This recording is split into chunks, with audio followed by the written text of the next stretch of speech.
So as I mentioned, the concept of energy management, and why does that matter? And of course, it matters now more than ever.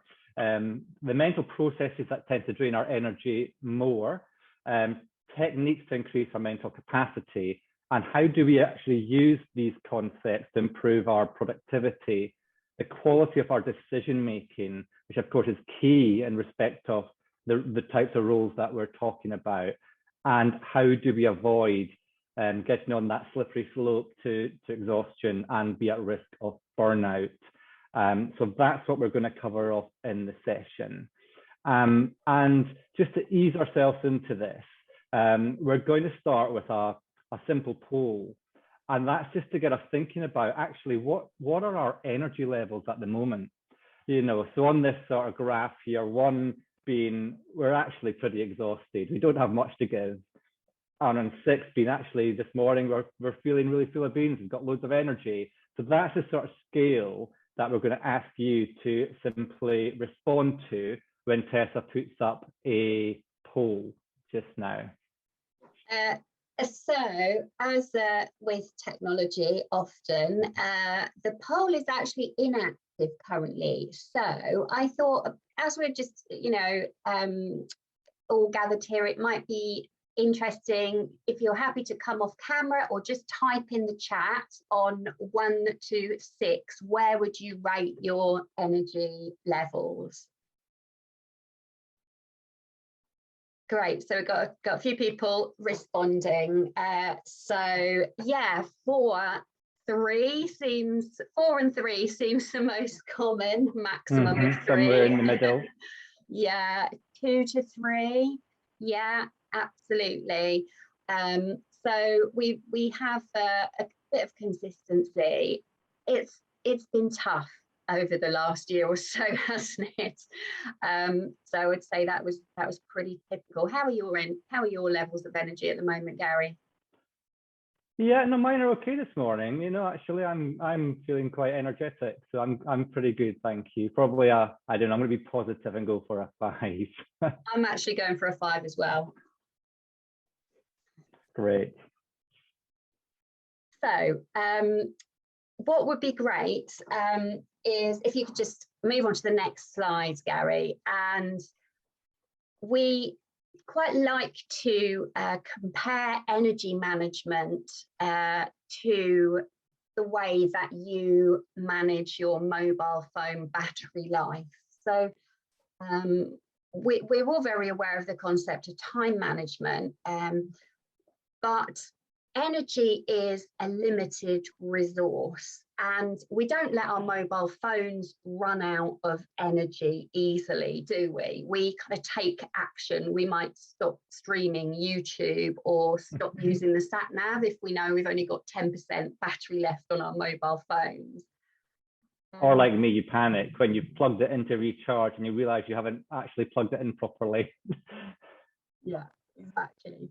So if we just look at the definitions of time management versus energy management on the next slide, we'll see, I'm sure you're very familiar, that time management is about the planning of tasks within a certain time frame, and it is a way of using resources in the best way possible.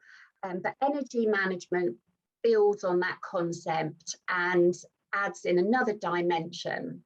So you'll see our definition: energy management is the awareness that our productivity, the quality of our decision making and overall performance depends on our mental energy. And the good news is that we can develop skills to proactively manage this for optimum performance. So my main message is mental energy is a limited resource, but we can plan and prioritize to make the best of it. So, you know, we're not machines that are plugged into the mains that can just keep going indefinitely. We're much more like a mobile phone that needs its battery recharging. So if we think about the day job of lawyers and accountants, it can be exhausting, can't it? The kind of work that you do. And if you could just move on to the next slide, Gary. Thank you. So what we're going to have a look at now is what kind of activities drain energy quickly. So which of the mental processes run your battery down really quickly? And we think about the work that I'm sure you do on a daily basis. It is a lot of information gathering, speaking to clients, doing research, whether that's verbally, numerical, analysis is a big part of the role, making recommendations. And these 5 words on this slide are the mental processes that drain energy most quickly. So first of all, understanding information. So actually figuring out what these complex sources of information mean, and then deciding whether that's problem solving, analysis and decision making. These are really high energy processes. Also recalling information. So if you're trying to remember maybe a previous client who had a similar issue, then recalling that information is quite energy intensive. And also memorizing. So, maybe you did exams, memorizing information you'll remember is an exhausting process. The one that I find quite surprising is inhibiting. And so what that is, it's the mental process of when we hold back. So maybe you're really agitated, annoyed with a client or a colleague, and you don't tell them that. Maybe you're holding back how you're feeling. Maybe you're just feeling really low or distracted. Inhibiting those kind of emotions is pretty exhausting. So I'm not saying that means we should just shout at clients and colleagues, just let rip. But if we can learn to manage that inhibiting process, then we can save unnecessarily wasting information. So, as I've said, if we understand what depletes us, we can manage it. And we've got a couple of questions on the next slide, which are pretty important to understand. So the first is, what wastes mental energy? The second is, how can we increase our mental energy? So with the mobile phone battery analogy, it's understanding what drains our battery and how can we recharge. So we have 6 techniques to share with you today. And what we're going to do is run through them. It would be great to get your thoughts. So we're going to ask some questions about these. And then we're going to put you into breakout rooms to have a chat individually in small groups to think how this could actually apply to you day to day. So we want this to be really, really practical in your roles as accountants and lawyers. So Gary, if we just move on to the technique slide, fabulous. And I think what we'll do is we'll put them all up first. So if we could see all 6 light bulbs, wonderful. And what we would love if, having looked at that slide, just to hear from 1 or 2 people, which of these do you use already? And how do you use these? And then I will explain more in detail. So please don't be shy, come off mute, alternatively you can type in the chat.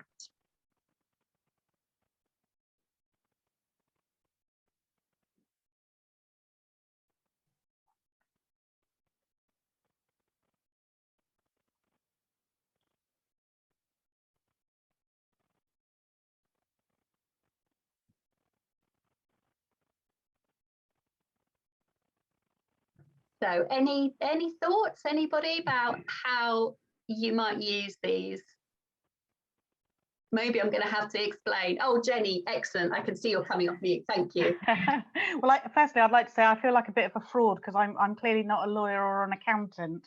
So apologies. I am a banker for my sins. You're very welcome. Jenny, you're very welcome, and we're actually about to start a program with a bank over the next few months.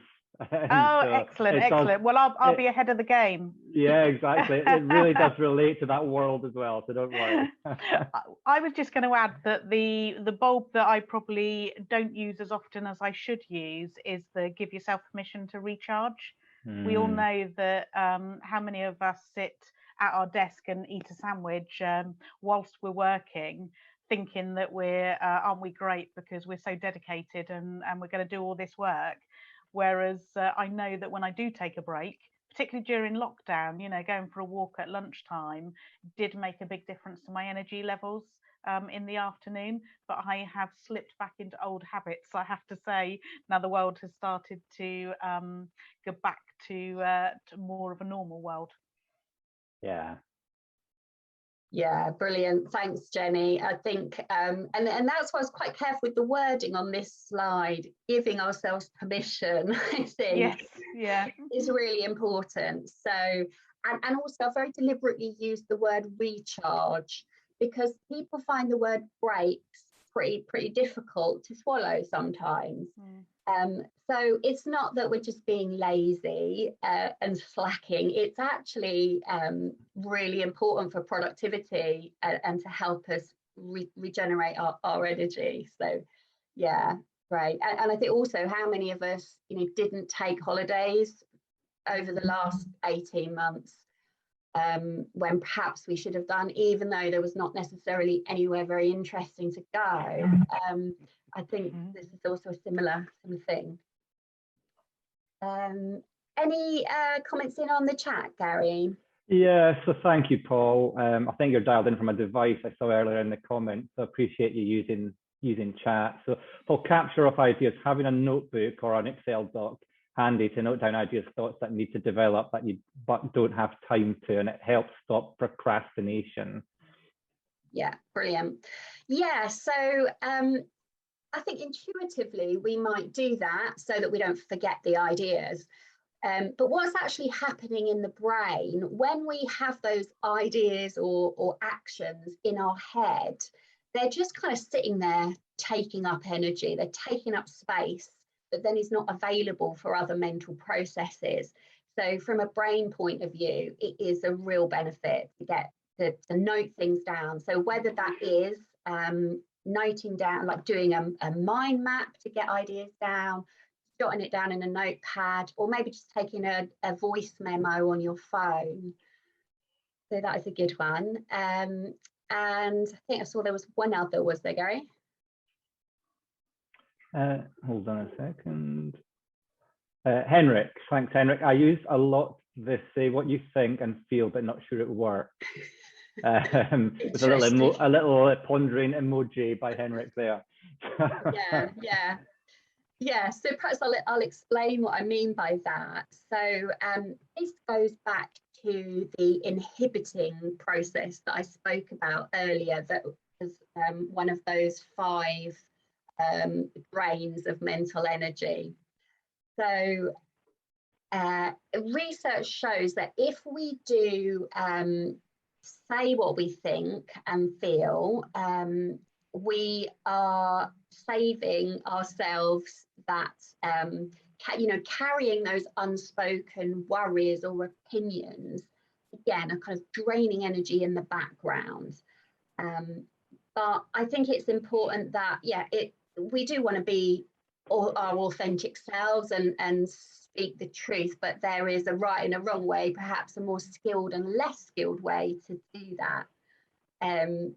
So would you add anything to that, Gary? Yeah, no, I think what I found in the work context is that if I've been in a meeting and I don't agree with a decision, or there's a particular topic that's going in a direction that I don't agree with, if I don't actually voice that in the meeting, then in the past I've come out of the meeting and found someone else to have a bit of a moan to about it, and I've carried the annoyance, if you like, with me afterwards, and it gets in the way. And I think what's really important is to actually recognize that, you know, it's right for us to be offering up our opinion about things during a meeting, even if it's something we disagree with. It's okay to say, I'm not sure that's the right thing to do, and this is why, and this is how it makes me feel. Then you feel better, you know, and you're more likely to commit to a decision that you don't actually agree with, just when you've contributed your thoughts and opinions to it. And I found that kind of really true of me in the past. Chris, actually, thanks, Chris, has just commented as well on a similar note to Paul. I found making lists helpful. Otherwise, I spend so much time worrying about what needs to be done rather than actually doing. And I can really relate to that as well. I'm not naturally a list writer. I've relied in the past on holding quite a lot of information in my head, and that can be quite exhausting and worrying. And when you do write it down, you're telling your brain that you've got it covered. It's okay. Which is also true, something just to share, Tessa, briefly, what I found useful is I tended just to use my calendar for actual meetings. And I found what was really helpful is if I had a particular issue to work through or challenge that needed some thinking time, it helped me stop worrying about it if I put that half hour or hour in the calendar, maybe for later in the week or later in the day, to say, that's when I'm going to think about this issue. That's it. And again, it just tells my brain, if you like, that we've got it covered. You don't need to think about it just now. You're going to do that at that point in time, and it helps just calm the anxiety or the uncertainty, or it's just the distraction. You know, the distraction of it getting in the way of what you're needing to do in that moment. Yeah, absolutely. Thanks for that. So I'll just run through the other techniques. And then we can have a chat about how you might adopt them. So the second one, so we've already spoken about the first, capture your thoughts and ideas. But number 2, create work routines and habits. So our brains love to automate processes. I mean, if you think about if you learned to drive or you learned to ride a bike when you were younger, the first time you try those activities, it's really hard, isn't it? It takes a lot of energy, a lot of thinking and conscious awareness. But as you get more skilled, those routines of driving a car or riding a bike actually get transferred to a different part of our brain. They become automated and they just kind of happen in the background. So you can then carry out conversations, you can multitask. And so because our brains don't like uncertainty, you know, they like predictability and routines and automating processes because it takes less effort. And so how I found this really helpful in practice is every day without fail, I prioritize. That is the way that I start my working day. Rather than sometimes prioritizing, and I might only spend 1 minute on it, or you know, sometimes longer, but it's a predictable routine. So anything that at work that we can make more habitual, so we're not wasting energy just thinking, shall I do this today? Shall I not? You know, if you're doing things at set times. That is really great from a mental energy point of view, obviously within the restrictions of your role. So you might want to think about how that could work for you a bit later. So number 4, mix up complex and routine activities. So a change is as good as a rest, isn't it? We tend to prioritise urgent and important activities because, you know, we know we've got deadlines, we've got important clients to meet or focus on. But if we switch up those really intensive mental tasks like research or decision making, if we mix that up with, say, a phone call, an old-fashioned voice call, to someone that is not a taxing conversation, Still something that, you know, we need to do, but if we mix up the more complex tasks with the more routine activities, it's really healthy for our brain. It's kind of like we're using a different part of our brain, so it gives the really energy intensive part a rest. What I find, Tess, is I can sometimes just plow on with the heavy thinking, complex tasks.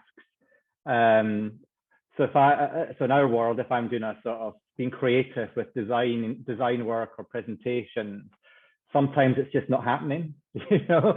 So actually, what might take 10 or 15 minutes suddenly takes half an hour or 40 minutes, and I've got to be kind of strict with myself sometimes to say, despite my desire to get it done in that time, just walk away, actually do something else and come back to that. And then lo and behold, I'm doing it at a better time for me, and it just flows and becomes easier for me. So sometimes I've got to just check myself, because I've got this desire just to keep going on the heavy thinking work, where a break, walking away, coming back, doing something else, just frees up my whole thinking around it. Yeah, and I'm just thinking of one of our clients who has a policy of meeting-free Mondays. So if possible, they avoid booking in meetings when our brains are probably reasonably fresh after the weekend, or other clients who try and structure meetings more in the afternoon. So having meeting-free mornings to do that really deep thinking first thing. And I appreciate that might not work in your world, but thinking about just the blocks of time that you want to set aside for the most intense thinking when you're most awake and alert. Number 5, give yourself permission to recharge. We have spoken about that, and again we'll touch a bit more about that later. And then number 6, move. So if you can move often throughout the day, you will boost your energy. And I think when we think movement, we often think exercise, but I'm not necessarily meaning go out for a run, which can be really beneficial, but it's even little things like between Zoom meetings, having a stretch. So making sure you stand up between each meeting, even if it is only for 30 seconds, having a bit of a stretch, you know, even if it's just sitting at your desk, stretching your legs, popping out into the garden if you've got a garden, or just taking the opportunity to go outside. I was running some coaching with a city law firm recently, and I invited the 6 lawyers to, it was around about 11 in the morning. I said, let's all just go outside, 2 minutes, go outside. And there was this kind of stunned silence and confusion. And they did it. And people noticed amazing things that they wouldn't necessarily notice. So just the birds singing, or child walking by with a balloon, or just random things, but just that act of leaving the building, 2 minutes, coming back, really can give us a boost. And then developing that idea further, you know, you might want to be considering standing up meetings, walking meetings, if that is ever possible for you, when you're not having to take notes. Can be quite a creative way for kind of brainstorming ideas. So over to you, Gary. I think we're going to do some breakouts, aren't we? Yeah, well, I'm just wondering, given the numbers, Tessa. Oh, and welcome to Max. Max Gold has just joined 5 minutes ago, so thanks for joining, Max. And we are recording this so people can watch it back, and if they've not made the session, they can watch it back. But yeah, I'm happy to do that. I was just wondering whether, given the numbers, if people feel comfortable just using chat or sharing, what do they recognize would be helpful for them to do more of, or to start doing in terms of energy management? I think that's a great idea. So we'll just pause, and then we will have I'm just going to pause the recording, and then we'll have a breakout discussion. Okay. It does come to a point where you can potentially explode with all the things that you're holding back. So yeah, absolutely. I do agree with it.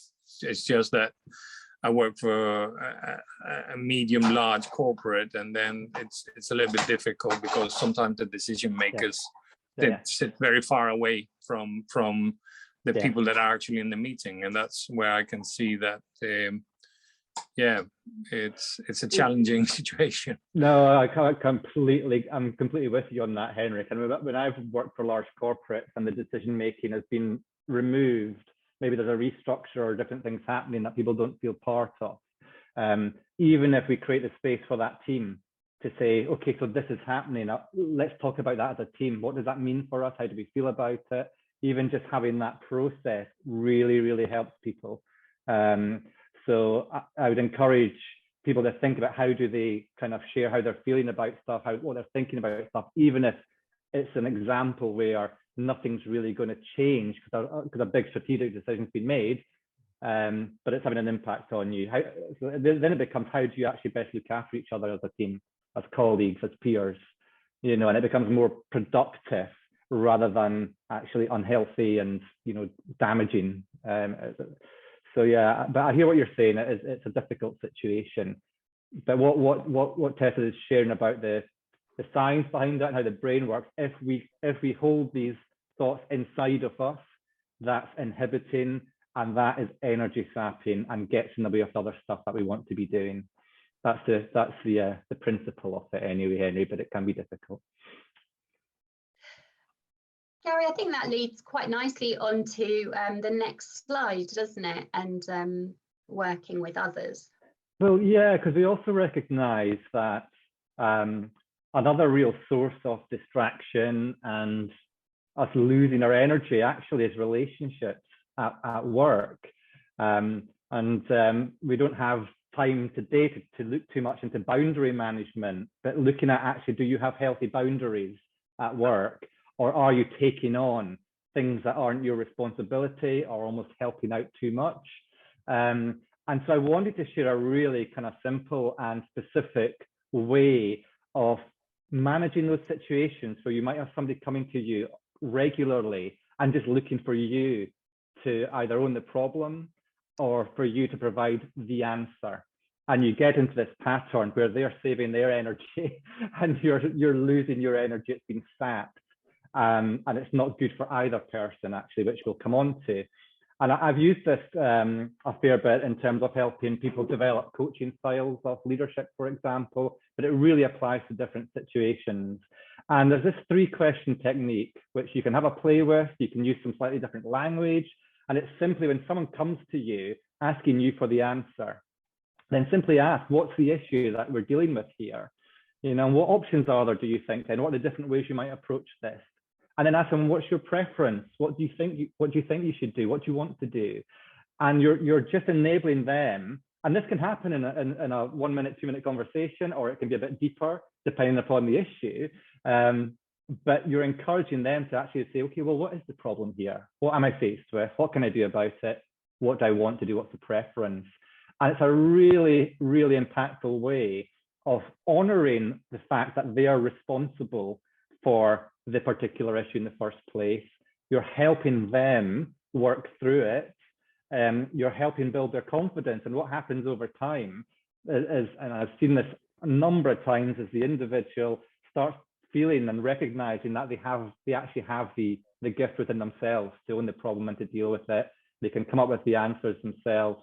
It builds their confidence, and they will come to you less and less, looking for you to take on the responsibility from them and simply just take it on and solve it for them. And I think a lot of our energy in the workplace can go into the wrong areas for reasons such as this. And I found this a really helpful, effective way of applying the structure and dealing with that. And we will share these slides with you afterwards, because there's little sub-bullet points there that you can have a look at. And I'd really encourage you in those situations to break that pattern and just have a go with this and then start using it more regularly. It's super helpful to both individuals and it will help your energy go into the right things and the things that you're responsible for.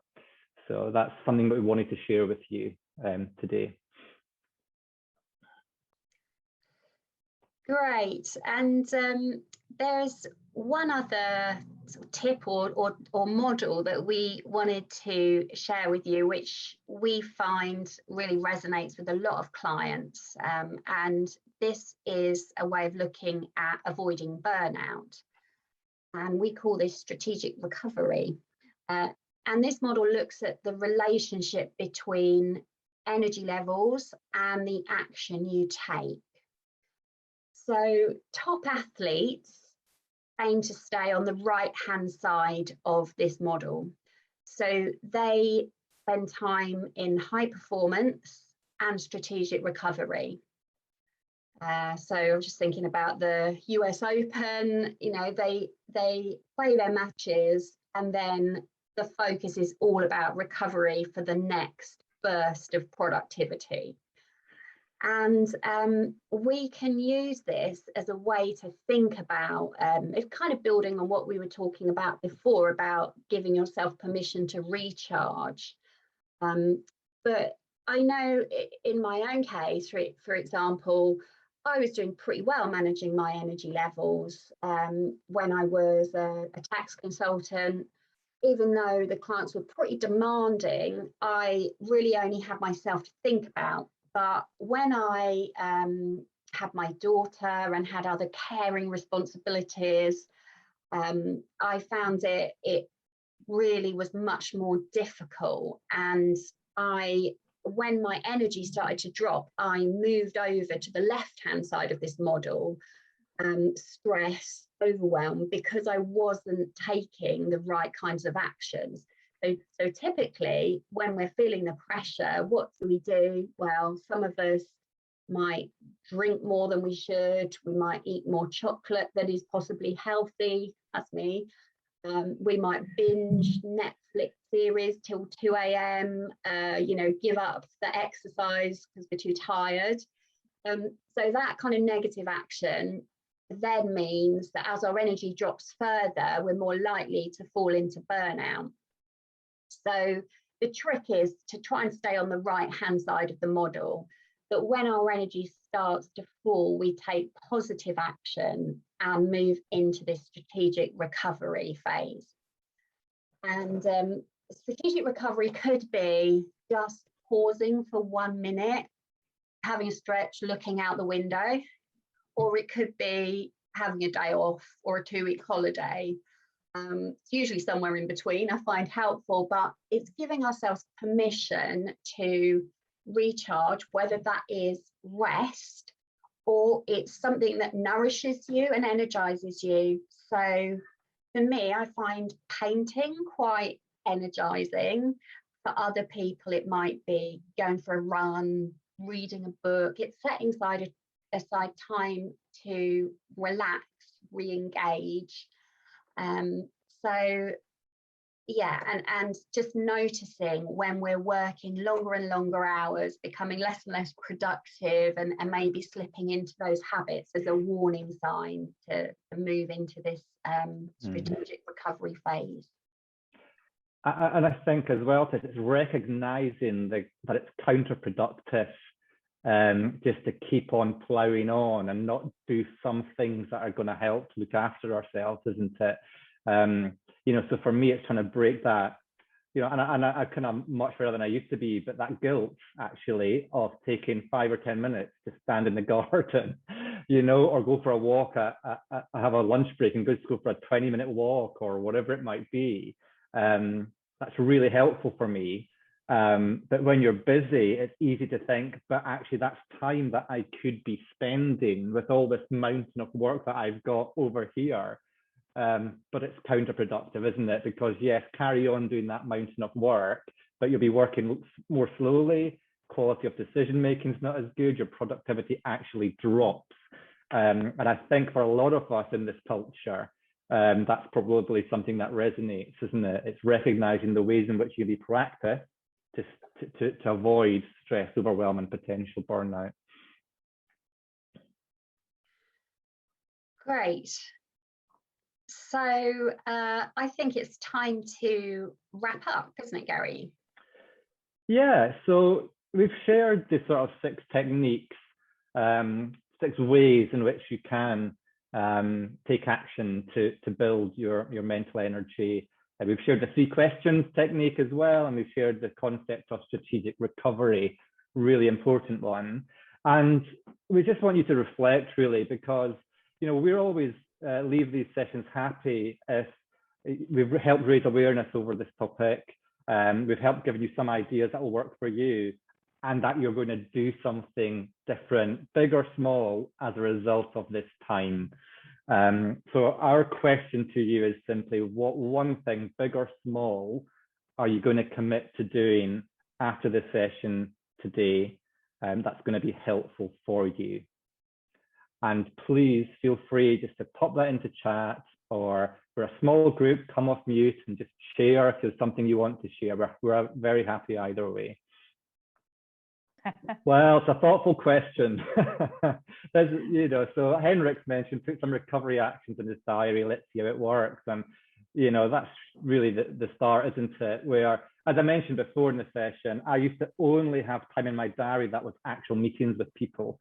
I would not put time in my diary for thinking about particular challenges or for recovery time, and actually using your diary, your calendar more holistically like that. Yeah, is really helpful, I think. That's I really like that idea, because often if you've got it sort of feeds into the last thing you were saying about taking a break, and holidays can be a bit of a challenge, especially if you've got a family or commitments at home. And so it's always easier if you're going away, because it feels like we don't go away sort of 5 times a year. You might go away once a year, and so the other times there's a question of like, how do you use that time to recover and not just sort of enter into the the everyday work of a functioning house and family. So I think there's some thinking around that, and where you were saying about diarizing in your working week, time for recovery, thinking about something, that sort of thing. I suppose that the same principle can be applied to, well, if you're having a week off to recover, rather than just get involved in all of the things, your to-do list, which is inevitably long, actually ring fencing time to rest and recover. Yeah, exactly. And I think the act of putting it in your calendar means you're valuing the importance of that as well to you, and people are less likely then to fill up that time, and think you're free, you've got time. So there's lots of good reasons, I think, for looking at that as a way of doing it, Max. But thanks for sharing that, appreciate it. It also makes me think of the approach of just blocking out meetings. So now I sometimes invite people to meetings at 5 past the hour and finish at 10 to the hour. So it kind of forces them to have a break, because they and myself to have a break, because you can't really use that for another meeting. And it gives Mark more chance to turn up as well, of course. I'm just thinking the same thing. Yeah, exactly right. 5 minutes might not be quite enough.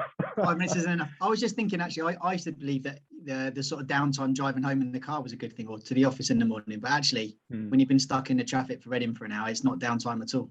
You used to kind of think you'd let it all go. So that working from home bit's quite interesting too. What break do you have when you go from your office to the kitchen, and what break do you have when you go from the office to the car? So you definitely have to put stuff in your diary. I completely agree. Yeah, and I think, Paul, thanks for your comments, Paul. I think giving myself permission to recharge and setting aside time for that is really reinforcing that point as well. So thanks for sharing that. And I think that this sort of concept of energy management, hopefully there's lots of ideas, and it's just helped you think more about how you can look after yourself. But it's also choosing things that work for you. There's not one size fits all here. It's what works for you with your lifestyle, your day, your preferences, your hobbies. It's quite personalized kind of actions that you can take. But these principles are really helpful principles to be thinking about. Was there anything, Tessa, that you wanted to add to that? Jenny, sorry, were you going to speak? I'm not sure if we cut you off. No, I was just going to reiterate what I said earlier. For me, that is definitely my takeaway. Yeah. Good reminder. So thank you. Yeah. Okay. Brilliant. No worries. So we're just about at time, and Mark, and you can kind of close in a second. We'll just add our contact details to this slide for you as well. I know some of you have them, but yeah, you know, we, as I mentioned at the start, we're working with, you know, various organisations around how we can deliver programs to help or support individuals, as well as the work we do on teamwork and other aspects of what we do. So if you just want to find out more information, if you've just got any other questions around, so actually I'm not sure how this would apply or how would I take it forward, or are there helpful resources on this, then you know, we are a Thames Valley based, you know, company, and you know, we're really keen to support, you know, SMEs and other businesses around this region and to build those relationships to help. So feel free, link in with us, contact us, email us, pick up the phone. We're here to chat and to support you if we can.